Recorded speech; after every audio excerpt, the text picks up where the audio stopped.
Hello friends, welcome to the लेखा परीक्षा। आज ही क्लास नंबर 11 है, ये हमारे अकाउंटेंट के लिए। और आज हम बात करने वाले हैं रेशियो एनालिसिस के लिए। ठीक है, जो लास्ट क्लास में मैंने क्लास 10 का जो डेप्रिसिएशन करवाया था पार्ट 2 का, उसके बाद में मैंने आपको बताया था रेशियो एनालिसिस आज हम करने वाले हैं। ठीक, तो रेशियो एनालिसिस में देखिए, रेशियोज क्या होते हैं बेसिकली, दो चीज़ों का कंपेरिजन है ना, ए एंड बी। ए और बी जो है दो कंपनीज हैं, जैसे ए लिमिटेड बी लिमिटेड, इन दो का कंपैरिजन करना है तो आप क्या करोगे, इसके आइटम और इसके आइटम दोनों को कंपेयर करोगे।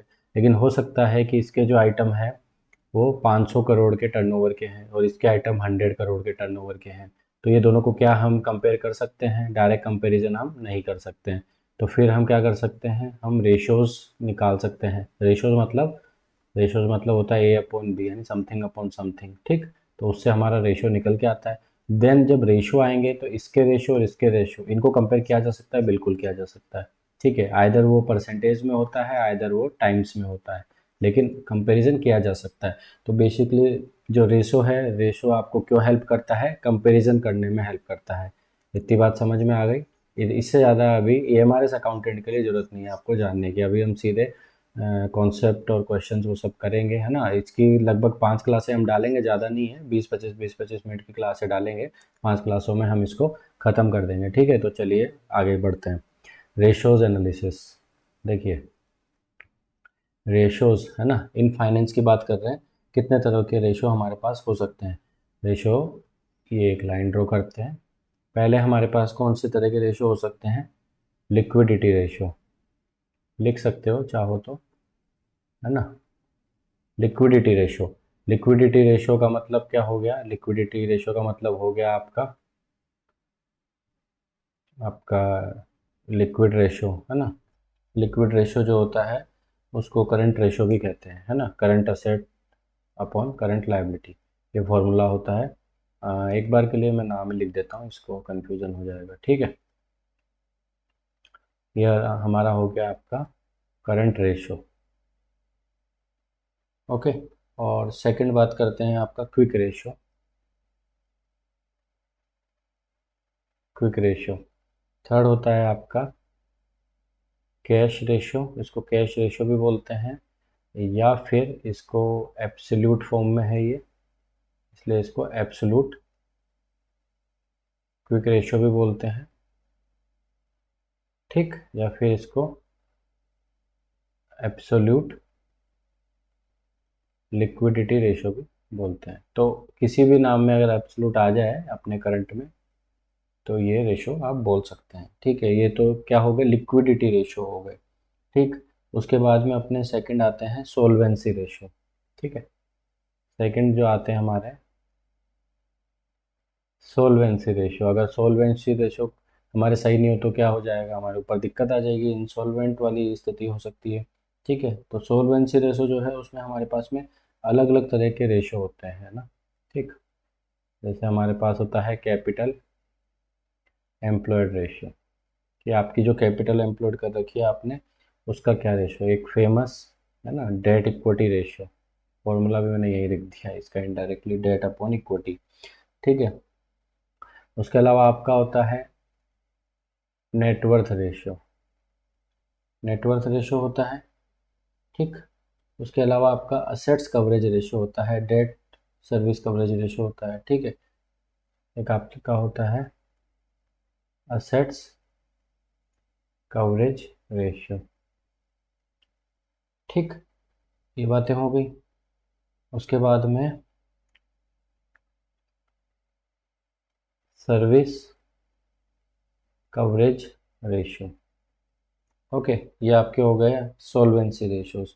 अब एक्टिविटी रेशोज, एक्टिविटी रेशो फिर पेन चेंज कर लेते हैं थोड़ा।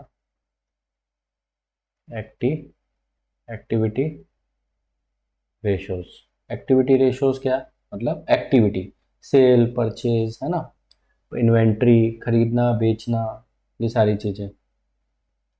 इसमें क्या क्या कर सकते हैं हम? अकाउंट्स रिसीवेबल, ठीक है, इसका एक रेशो निकाल सकते हैं। उसके अलावा हम क्या कर सकते हैं, हम इन्वेंट्री टर्नओवर का एक रेशो निकाल सकते हैं। ठीक, उसके अलावा हम क्या कर सकते हैं, पेएबल टर्नओवर, ठीक है, पेएबल टर्नओवर मतलब क्रेडिट पेमेंट पीरियड, वो सारी चीज़ें हो गई। ठीक है, टोटल असेट्स टर्नओवर निकाल सकते हैं, है ना, टोटल, ये सब मैं आपको पढ़ाऊँगा, है ना, टोटल असेट्स टर्नओवर रेशियो हम निकाल सकते हैं। ठीक, उसके अलावा वर्किंग कैपिटल टर्नओवर निकाल सकते हैं, है ना, वर्किंग कैपिटल टर्नओवर निकाल सकते हैं। ये सारे हमारे कौन से हो गए, एक्टिविटी रेशियो हो गए। फिर आते हैं लास्ट कौन से, इसको मैं अलग पेन से लिख देता हूँ, चलिए, ये हमारे आते हैं प्रॉफिटेबिलिटी रेशियो, प्रॉफिटेबिलिटी रेशियो, ये भी आपने बहुत सुने होंगे, जीपी रेशियो, है ना, एनपी रेशियो। तो यहाँ लिख देते हैं हमारा ग्रॉस प्रॉफिट रेशियो, है ना, नेट प्रॉफिट रेशियो। ठीक है, फिर ईबीआईटी, उसके बाद में आपका ऑपरेटिंग रेशियो, है ना, ऑपरेटिंग रेशियो। उसके अलावा और क्या क्या हो सकते हैं, रिटर्न ऑन कैपिटल एम्प्लॉयड, इसको शॉर्ट में लिखते हैं return on capital employed, ROC, return on capital employed. ठीक है, फिर उसके बाद में एक होती है रिटर्न ऑन इक्विटी। तो ये इस तरह के हमारे पास में अलग अलग तरह के रेशोज होते हैं। कुछ शेयर होल्डर्स रेशो भी होते हैं, है ना, थोड़ी जगह कम पड़ रही है, इधर जाने देगा क्या हमको system, let's see, can we go here, no, wait wait second, जाने तो देगा, रुके, मैं इसको नीचे लिख दूँ चलेगा, यहाँ लिख देता हूँ, ठीक है, अलग पेन से लिख देता हूँ। कुछ हमारे शेयर होल्डर्स रेशो भी होते हैं। ठीक है, तो शेयर होल्डर्स रेशो के बारे में कर लेते हैं, SH लिख दूँ, शेयर होल्डर रेशो। ये मुझे लगता है एग्जाम के लिए ज़्यादा रिलेवेंट नहीं है, बट ये ऊपर के जो चार है ना, यही हमारे लिए रिलेवेंट है, फिर भी मैं बता देता हूँ, गलती से अगर कोई आ गया तो पढ़ा हुआ होगा तो कुछ आप अंदाज़ा लगा सकते हैं।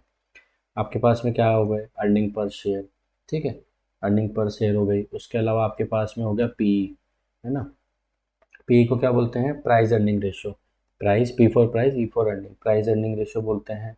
ठीक, उसी के बाद आपका डिविडेंड पे आउट रेशियो, ठीक है, डिविडेंड पे आउट रेशियो होता है। उसके अलावा आपका डिविडेंड पर शेयर होता है। ठीक है, फिर बुक वैल्यू पर शेयर, बुक वैल्यू पर शेयर, ये आपके कुछ किस तरह के रेशो हैं, ये आपके रेशो हैं शेयर होल्डर्स रेशो, यानी कि ये शेयर होल्डर से रिलेटेड रेशोज है। ये इस एग्जाम में शायद नहीं पूछा जाना चाहिए, लेकिन अगर लेवल थोड़ा किसी एग्जाम का हाई है ना, तो वहाँ पर ये वाले रेशोज आ सकते हैं, देखेंगे अगर हमारे पास में टाइम मिलेगा ना, तो ये वाले जो रेशोज है ना, इनको भी हम कवर करेंगे। अभी के लिए क्या समझ गए, रेशोज का जो पर्पज़ होता है वो होता है फेयर कंपेरिजन करवाना दो चीज़ों के बीच में, अलग अलग तरह के रेशो होते हैं। लिक्विडिटी रेशो मैं शॉर्ट शॉर्ट में बता रहा हूँ, आप लिखना चाहें लिख लेना। लिक्विडिटी रेशो, ये रेशो क्या बताते हैं कि फर्म कितनी लिक्विड है ना, फर्म अपनी जो शॉर्ट टर्म की जो लाइबिलिटीज़ है उनको पे ऑफ करने में सक्षम है नहीं है। सॉल्वेंसी रेशो, इस शॉर्ट टर्म को आप लॉन्ग टर्म कर दो बस, यानी कि फर्म अपने लॉन्ग टर्म लाइबिलिटीज़ यानी long term loans, borrowings, bonds, debentures, इनको पे ऑफ करने के लिए सक्षम है नहीं है। ये क्या बताता है, शॉर्ट टर्म के लिए लिक्विडिटी रेशो और लॉन्ग टर्म के लिए सॉल्वेंसी रेशो। ठीक है, इतना आपको समझ में आ रहा है, लॉन्ग टर्म के लिए सॉल्वेंसी रेशो और शॉर्ट टर्म के लिए लिक्विडिटी रेशो। एक्टिविटी रेशो, ये आपकी एक्टिविटी बताते हैं, एक्टिविटी का मतलब अगर फाइनेंस में बात करें तो ऑपरेशंस, ये आपके ऑपरेशन से रिलेटेड हो गए, आपके डेटर्स पीरियड, क्रेडिटर्स पीरियड, है ना, turnover ratio, inventory ratio, inventory का यूजेस, वो सारी चीज़ों के बारे में ये बताते हैं। उसके बाद में आते हैं आपके प्रॉफिटेबिलिटी रेशियो। प्रॉफिटेबिलिटी रेशियो मतलब ये रेशियो बताते हैं कि आप कितना प्रॉफिट कमा रहे हो, ये परसेंटेज में नॉर्मली ये निकलते हैं, जीपी रेशियो, एनपी रेशियो। जैसे किसी का जीपी रेशियो 40%, इसका मतलब ये है कि वो 100 रुपये का अगर माल बेचता है तो 40 रुपये कमा लेता है। तो इस तरह से ये प्रॉफिटेबिलिटी को डिसाइड करते हैं। तो ये चार तरह के रेशो हमारे पास होते हैं। आज इस क्लास में हम लिक्विडिटी रेशो करने वाले हैं, ठीक है, नेक्स्ट क्लास में solvency, then activity, then profitability. हो सकता है इनका सीरियल नंबर ऊपर नीचे हो जाएगा, बट हम 4 से 5 क्लास में इसको खत्म कर देंगे और लास्ट में एक हमारा 2 पॉइंट एनालिसिस जो है वो भी हम करेंगे। ठीक है, तो चलते हैं आगे। लिक्विडिटी रेशो के लिए मैं एक एग्जाम्पल लेता हूँ और एग्जाम्पल से आपको सीधा सीधा समझा दूंगा। देखिए फॉर्मूला मुझे नहीं लगता है कि किसी को दिक्कत होगी, फॉर्मूला बड़ा बेसिक सा फॉर्मूला है। ठीक है, एक बार बता दूं क्या, इसको हाइड तो नहीं हो रहा है कहीं है, देखिए ये हाइड हो रहा होगा, थोड़ा सा मैं नीचे लेता हूँ, अभी दिख रहा है आपको, शायद दिख रहा होगा, क्योंकि ये पेन का कभी कभी क्या है ना, टूल बार यहाँ पे पेन की आ जाती है। देखिए अभी लिक्विड रेशो जो है, मैंने आपको क्या बताया, लिक्विड रेशो में आपके पास में क्या होता है, करंट रेशो। ठीक है, करंट रेशो होता है, मैंने आपको यहाँ पे लिखवाया था। ठीक है, ठीक, करंट रेशो लिखवाया था, उसके अलावा क्विक रेशो लिखवाया था, फिर एब्सोल्यूट क्विक रेशो लिखवाया था। ये तीन ही तरह के हमारे पास से फॉर्मूले होते हैं। किस केस में, लिक्विडिटी रेशो के केस में तीन ही तरह के फॉर्मूले होते हैं हमारे पास में। देखिए, अब ये सब निकालना है ना, इसमें डिनोमिनेटर जो होता है ना, वो होता है आपकी करंट लायबिलिटी, वो हमेशा सेम ही रहता है। तो आप एक बार करंट लायबिलिटी निकाल लीजिए और ऊपर चेंज करते जाइए। ऊपर क्यों चेंज करते हैं उसका लॉजिक भी अभी हम समझेंगे, है ना। बिना लॉजिक के मैं बात ही नहीं करता, मैं किसी भी क्लास में आपको रटवाता नहीं हूँ, मैं कॉन्सेप्ट बताता हूँ, उसके पीछे का बैकग्राउंड बताता हूँ, उसके पीछे का कोई लॉ है तो वो बताता हूँ। देखिए, अगर लॉ नहीं है तो कोई लॉजिक होगा, और अगर लॉजिक नहीं है तो कोई नियम होगा, कोई लॉ होगा, इसी वजह से हम ऐसा काम करते हैं। देखिए, आप फॉर्मूला पहले पढ़ लीजिए, फिर हम क्वेश्चन की तरफ देखते हैं। Current ratio formula, current ratio क्या होता है, current asset upon current liability. Current asset में क्या क्या आते हैं वो पढ़ लेते हैं। ठीक, करंट असेट में क्या क्या आते हैं साहब, करंट असेट में आते हैं आपका सन्ड्री डेटर्स, यानी कि आपके डेटर्स, इन्वेंट्रीज, है ना। इन्वेंट्रीज का मतलब क्या हो गया, आपका स्टॉक हो गया, कैश इन हैंड हो गया, कैश एट बैंक हो गया, रिसीवेबल्स हो गए, है ना। रिसीवेबल्स मतलब कहीं से भी पैसा मिलना है। उसके अलावा लोन एंड एडवांसेस, मतलब आपने किसी को लोन दे रखा है ना, लोन किसी को आपने दे रखा है, तो ये आपके लिए करंट असेट हो गई। उसके अलावा एडवांस टैक्स, आपने गवर्नमेंट को एडवांस टैक्स चुका रखा है गवर्नमेंट को, वो भी आपके लिए करंट असेट है। उसके अलावा डिस्पोजेबल इन्वेस्टमेंट, यानी जो शॉर्ट टर्म के इन्वेस्टमेंट है ना, 3 मंथ्स जिनके लाइफ है, बस 3 महीने के लिए आपने होल्ड किए हैं, है ना। शेयर्स में इन्वेस्टमेंट कर रखा है, इक्विटी में कर रखा है, जिनको आप 3 महीने में रियलाइज कर सकते हो, तो वो सारे डिस्पोजेबल इन्वेस्टमेंट कहलाते हैं। तो ये सब आप टोटल कर लीजिए। उसके अलावा और क्या क्या आ सकता है, उसके अलावा आप बताइए। उसके अलावा आ सकता है यहाँ पे प्रीपेड एक्सपेंस, प्रीपेड एक्सपेंसेस जो है वो भी यहाँ पे आ सकते हैं, क्योंकि वो भी तो करंट असेट है। उसके बाद बात करते हैं current liability. Current liability just opposite करते जाइए, डेटर है तो यहाँ क्रेडिटर, क्रेडिटर हो गए। शॉर्ट टर्म लोन्स हो गए, शॉर्ट टर्म लोन्स मतलब वही लेस देन 3 मंथ हो गए। ठीक है, उसके अलावा बैंक ओवरड्राफ्ट हो गया। देखिए, बैंक ओवरड्राफ्ट और शॉर्ट टर्म लोन दोनों पे ही आपको इंटरेस्ट देना होता है, इंटरेस्ट देना होता है। बैंक ओडी जो होती है वो हमारी करंट लायबिलिटी होती है। ठीक है, और शॉर्ट टर्म लोन अगर 3 महीने से कम का है तो वो भी हमारी करंट लायबिलिटी में शामिल होता है, लेकिन अगर 3 महीने से ज़्यादा का है तो वो फिर हमारी करंट लायबिलिटी में शामिल नहीं होता है, वो फिर हमारी कैपिटल एम्प्लॉयड का पार्ट बन जाता है। कैश क्रेडिट मतलब आपने सीसी लिमिट करा रखी है, इसको सीसी भी बोलते हैं। उसके अलावा आउटस्टैंडिंग एक्सपेंस कुछ है ना, कोई आउटस्टैंडिंग एक्सपेंस आपने कर रखे हैं।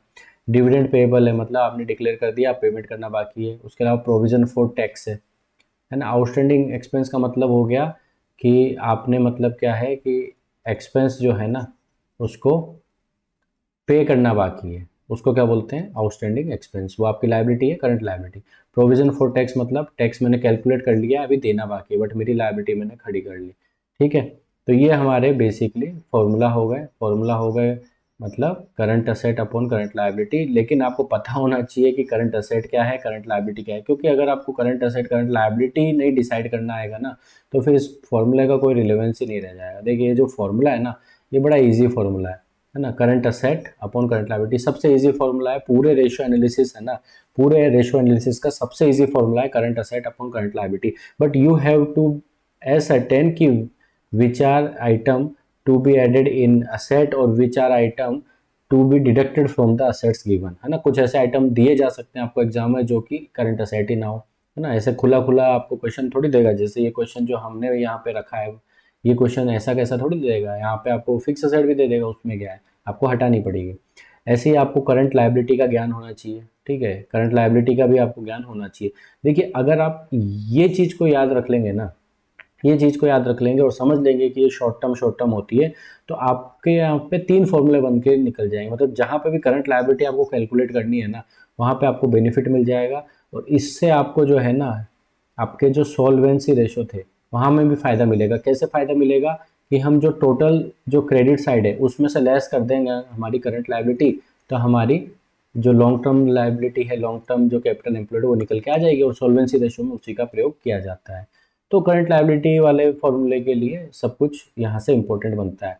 उसके अलावा आप देखिए, अभी करंट रेशो हो गया, क्विक रेशो हो गया, एब्सोल्यूट क्विक रेशो है या absolute quick ratio, cash ratio, किसी भी नाम से इसको बोला जाता है, 3-4 नाम है इसके। तो इसके लिए भी क्या है, करंट लायबिलिटी आपकी सेम ही रहनी है, तो आपको करंट लायबिलिटी का थोड़ा सा अच्छा सा ज्ञान होना चाहिए। लॉजिक मैंने आपको बता दिया, शॉर्ट टर्म जितने भी लायबिलिटीज है सारी उठा लो, चाहे लोन के नाम से दी गई हो चाहे ओवरड्राफ्ट के नाम से दी गई हो, ठीक है, इस पर्पज़ के लिए। फिर नेट वर्किंग कैपिटल के लिए हम आगे बात करेंगे, ठीक है। 15 मिनट की क्लास हो गई है, फटाफट इसको अब खत्म करते हैं। देखिए अब इसमें आपको टाइम नहीं लगेगा, अब चलिए मेरे साथ साथ कैलकुलेट करिए। देखिए आपको ये सारा जो है लायबिलिटी और असेट इसका मैंने ज्ञान करा दिया, यहाँ फॉर्मूला बता दिया और यहाँ पे मैंने आपको ये सारी चीज़ें बता दी कि ये देखिए। अब आप बताएंगे क्रेडिटर्स करंट लायबिलिटी है, आउटस्टैंडिंग एक्सपेंस है, शॉर्ट टर्म लोन है, बैंक ओडी है, प्रोविजन फॉर टैक्स है, प्रॉपर डिविडेंड, उसके अलावा स्टॉक हो गया, इन्वेंट्री भी बोलते हैं, ठीक है, Sunday debtor, cash and bank balance, bill receivable, accruals, उसके अलावा शॉर्ट टर्म लोन गिवन, आपने लोन दे रखा, शॉर्ट टर्म है ना, 3 महीने से कम का है, शॉर्ट टर्म सिक्योरिटी है, 3 महीने से कम की मार्केटेबल सिक्योरिटी है, ये सारी बातें आ गई। अब कर लेते हैं क्वेश्चन, क्वेश्चन की तरफ रुक करते हैं।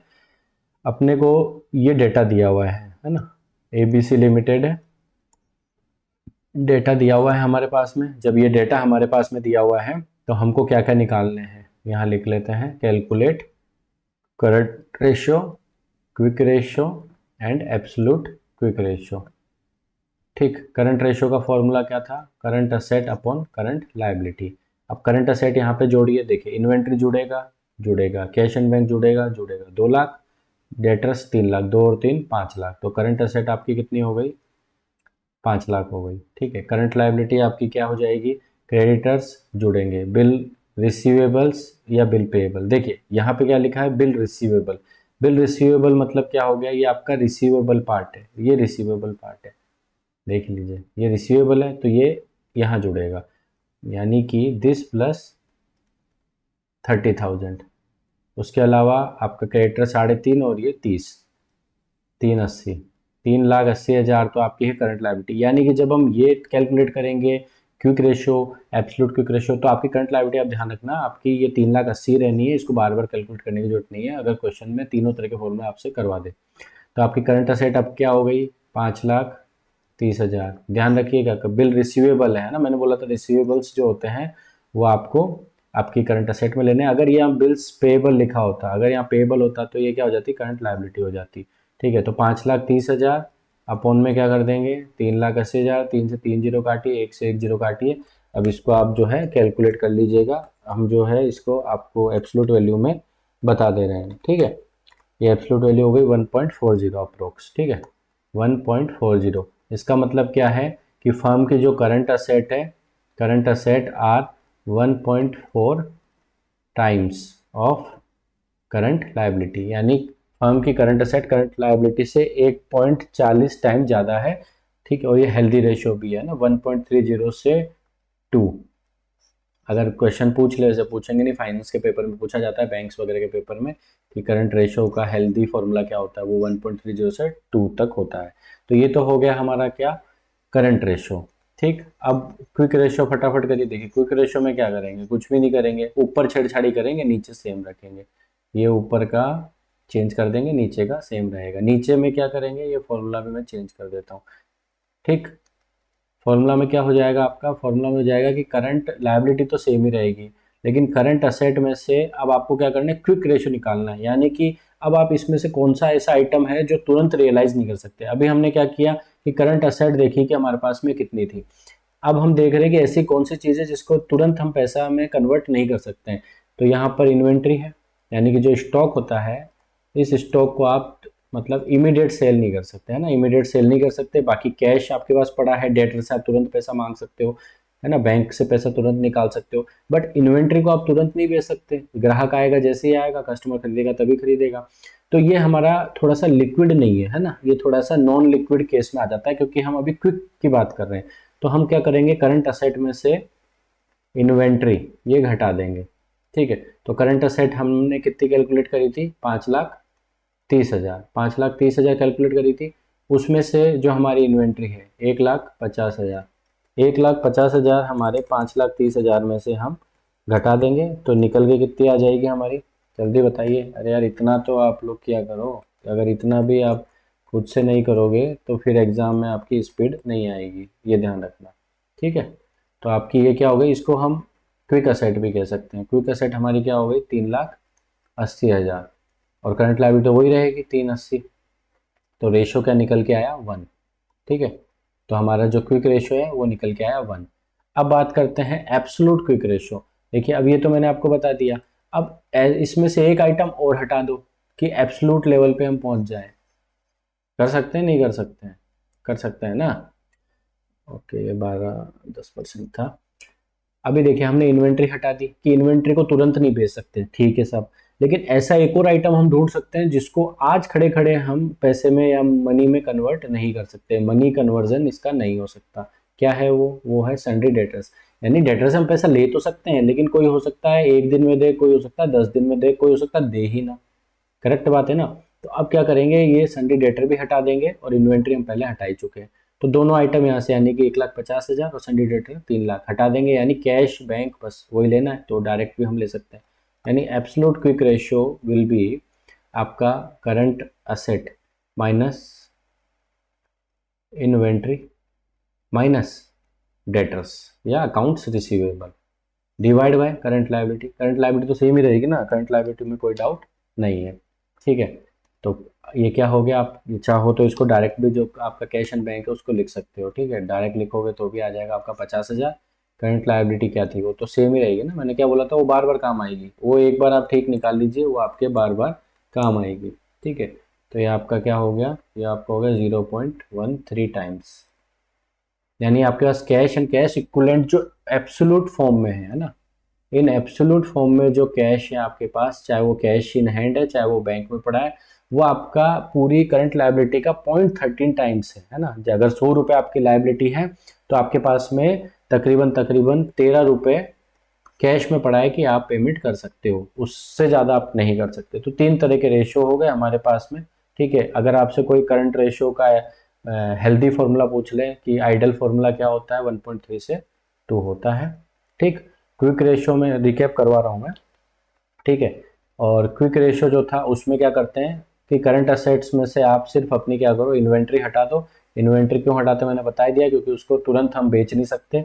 ठीक है, फिर जब एब्सोल्यूट क्विक रेशो निकालोगे तो उसमें क्या करो आप, जो क्विक असेट है यानी this minus this, this is क्या है, दिस इज क्विक असेट। ठीक है, दिस इज क्विक असेट, और क्विक रेशो में डिवाइड बाय लगता है CL। तो जो क्विक असेट है उसमें से आप क्या है, डेटर्स हटा दो। डेटर्स भी बोलते हैं इसको, इसको अकाउंट्स रिसीवेबल भी बोलते हैं, ये हटा दो तो डिवाइड लगा देंगे करंट लायबिलिटी। ठीक है, तो ये हमारे जो है 3 फॉर्मूले हमने कवर कर लिए लिक्विडिटी रेशो। और आपको बता दूं क्या मैं, एक अच्छी बात, मतलब आपको बड़ा अच्छा लगेगा ये बात जान के, 90% केसेस में ना आपके लिक्विडिटी रेशो ही पूछे जाते हैं। ये रेशो बहुत कम पूछे जाते हैं, बहुत डिफिकल्ट पड़ते हैं चूंकि ये रेशो। पहली प्रायोरिटी इन रेशोज की रहेगी, हमेशा ध्यान रखना। सेकंड प्रायोरिटी अगर थोड़ा सा टफ बना दिया रेशोज में तो इसकी रहेगी, और फिर बाकी या तो ये आ जाए या आ जाए, इनका कोई क्रम नहीं है। बट 90% केसेस में आपको लिक्विडिटी रेशो ही पूछा जाता है, और उसमें भी क्विक रेशो पूछा जाता है, क्योंकि आपको यहाँ पे करंट असेट में से इन्वेंट्री घटानी पड़ती है और यहीं पे आप गलती कर जाते हो। तो इसको एक बार ठीक से देखिएगा, कोई डाउट हो तो कमेंट सेक्शन में आप पूछ सकते हैं। और अगर आपको इन वीडियो से हेल्प मिल रही है तो हमारा चैनल लाइक करें, सब्सक्राइब करें, इससे हमको थोड़ी हेल्प मिलती है आपको और भी अच्छे वीडियोस ला के देने में। ठीक है, तो मिलते हैं नेक्स्ट वीडियो में। नेक्स्ट वीडियो में हम क्या करेंगे, सोल्वेंसी रेशो जो है ये कंप्लीट करेंगे, और उसके बाद में ये रेशोज करेंगे। तकरीबन टोटल हमारी 5 क्लास से रहने वाली है, 5 क्लासों में हम रेशोज खत्म कर देंगे। 2 घंटे के अंदर अंदर आपके रेशो खत्म हो जाएगा। 100% आपके पेपर में यहाँ से देखने को मिलेगा। इस पेपर में जो भी हेल्प है, ठीक है, अगर आप और भी प्रिपरेशन कर रहे हैं तो आपको वहाँ पर भी रेशोज का हेल्प मिलेगी। एक बार रेशोज समझ लीजिए, रेशोज को अच्छे से कंप्लीट कर लीजिए, उसके बाद में आपको बार बार रेशोज तैयार करने की जरूरत नहीं है। एक बार हो गया बस, उसके बाद में क्वेश्चन निकालिए and you are good to go. Okay, तो मिलते हैं नेक्स्ट वीडियो में। Thank you.